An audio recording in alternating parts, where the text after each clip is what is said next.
आज बीजेपी के स्थापना दिवस पर कुरुक्षेत्र को सीएम मनोहर लाल ने बड़ी सौगात दी। 317 करोड़ की 91 योजनाओं की घोषणा यहां पर की गई। 91 परियोजनाओं की घोषणा की गई। नगर पालिकाओं और पंचायतों को 200 करोड़ की ग्रांट देने की घोषणा हुई। पेहोबा उपमंडल में नेताजी ईश्वर दयाल पार्क बनाया जाएगा।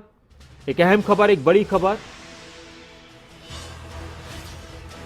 और इस वक्त मुख्यमंत्री सीधे कुरुक्षेत्र से लाइव बोल रहे हैं, उनको सुनते हैं। प्रेस कॉन्फ्रेंस कर रहे हैं मुख्यमंत्री। संबोधन करें। धन्यवाद अमित जी। माननीय मुख्यमंत्री जी, माननीय खेल मंत्री जी, सभी पत्रकार बंधु तथा बहनें, मैं तो केवल धन्यवाद करना चाहूँगा माननीय मुख्यमंत्री जी का कि इस महान जो 400 साला प्रकाश पर्व है उसका एक साक्षी मेरा लोकसभा क्षेत्र बनेगा, मेरा बर्थ प्लेस पानीपत बनेगा। वहां पर इन्होंने ये मौका दिया।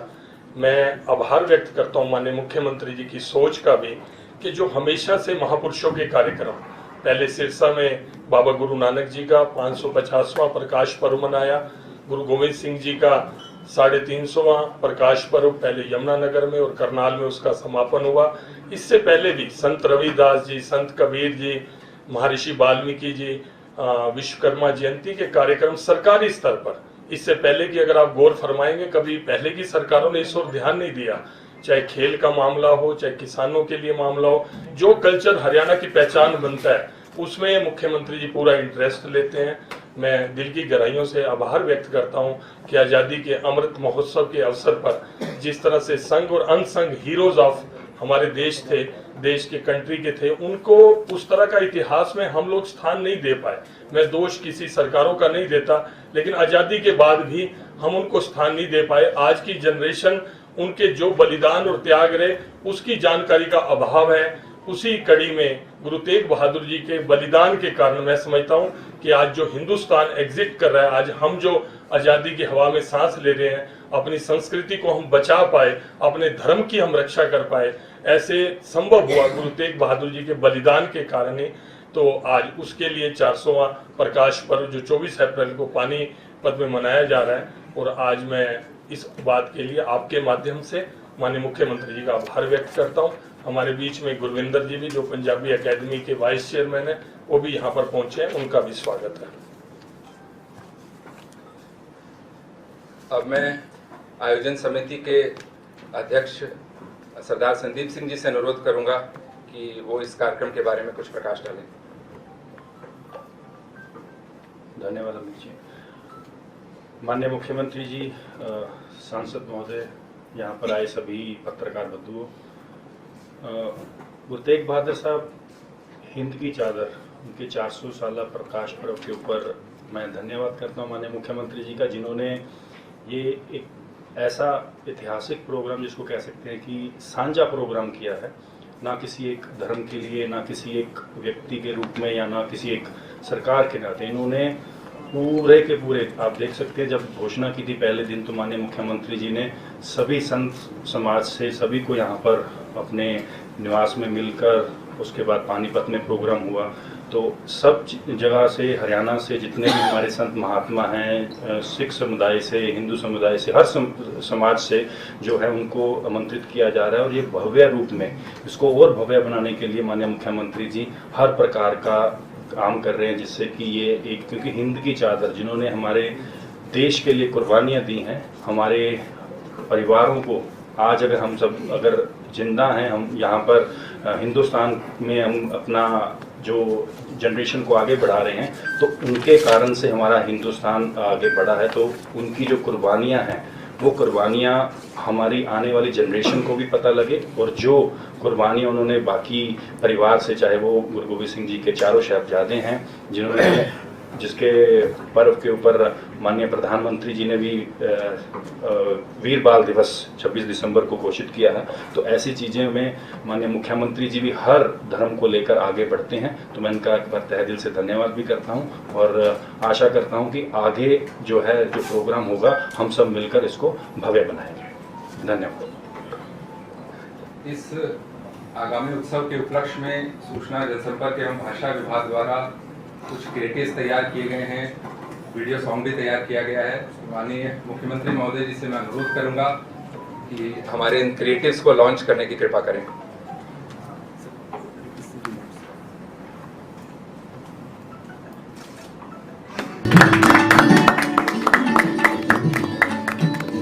अनेक महान पुरुष यहाँ हुए हैं, योद्धा भी हुए हैं।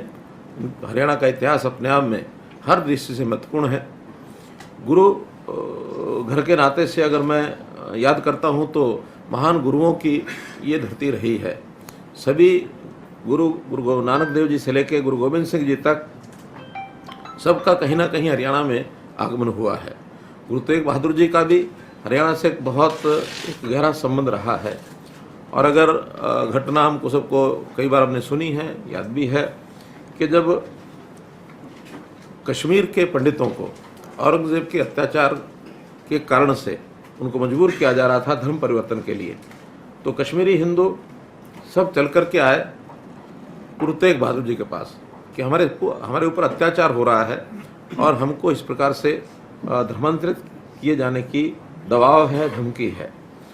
तो उस समय गुरु तेग बहादुर जी कहते हैं कि इस काम को अगर रोकना है तो कोई ना कोई महापुरुष जो है जब तक इस पर कोई अपना बलिदान नहीं देगा तब तक ये काम नहीं रुकेगा।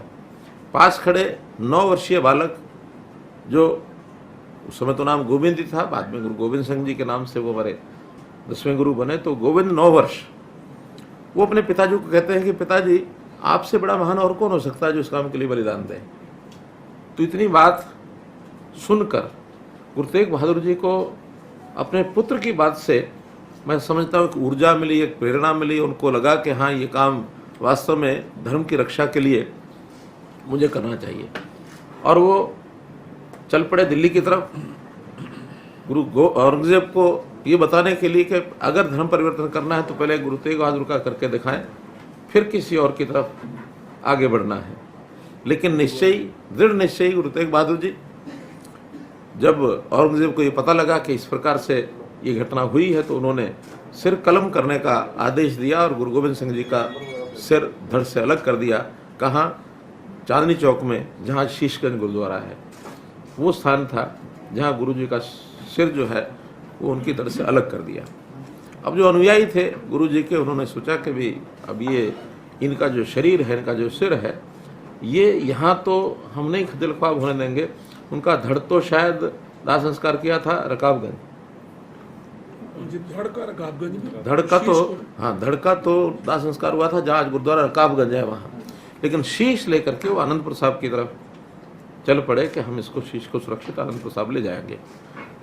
छुपते हुए आगे बढ़ रहे थे, उनके पीछे मुगल सेना के कुछ लोग लगे थे। भाई क्या नाम में जो लेके आ रहे थे शेर, भाई जेता जी लेकर के आ रहे थे। तो रास्ते में एक गांव, उस गांव को आज हम बड़ खालसा कहते हैं। बड़ खालसा दैया समाज का गांव है। वहाँ एक खुशहाल नाम का युवक, उस समय वो भी इसी प्रकार से दाढ़ी रखते थे, शीश रखते थे। तो किसी ने कहा कि आपका जो सिर है ये गुरु तेग बहादुर जी के सिर के साथ मिलता है। अगर ये कुर्बानी आप करो कि अपना शरीर जो है धड़ से अलग करके, यानी सिर धड़ से अलग करके अपना शरीर आप मुगल की सेना के सामने अगर अड़ा दोगे, तो गुरु तेग बहादुर जी का जो शीश है वो सुरक्षित आनंदपुर साहब पहुंच जाएगा और आपके शीश को धोखे में वो ले जाएंगे। और उस युवक ने काम किया बड़खालसा गांव में, और उसने अपना शीश ये समर्पित कर दिया। आज भी उस स्थान के ऊपर उस बाबा खुशहाल सिंह के नाम से वहाँ एक गुरुद्वारा भी है, वहाँ एक स्मारक भी है, एक उनका एक लगा है, स्टैचू भी लगा है। और इस नाते से ये बलिदानी वीर खुशहाल सिंह की बड़ खालसा हरियाणा में हुई, और गुरु तेग बहादुर जी का जब शीश है वो सुरक्षित आनंदपुर साहब चला गया। उससे पहले भी जब गुरु तेग बहादुर जी एक प्रकार से पूरे हरियाणा में धर्म प्रसार के लिए, धर्म प्रचार के लिए जब वो निकले हैं, तो कितने ही स्थान, चाहे वो हांसी है, कैथल है, कुरुक्षेत्र है, थानेसर है, लाडवा है, जगाधरी का सुढ़ैल है, ताजेवाला है, बुढ़िया है, और फिर लोहगढ़, जिस स्थान को आज हम मानते हैं कि सिख राजाओं की जो राजधानी रही और उस समय वहाँ एक किला था लोहगढ़ में, वहाँ तक भी वो गए। बाद में लखनऊ साहब जो अम्बाला ज़िले में है, तो वहाँ इस प्रकार के बहुत से स्थानों के ऊपर उनका भ्रमण हुआ, बहुत वो प्रचार प्रसार करते थे। सूफी संतों के साथ उनकी बहुत मीटिंग हुई।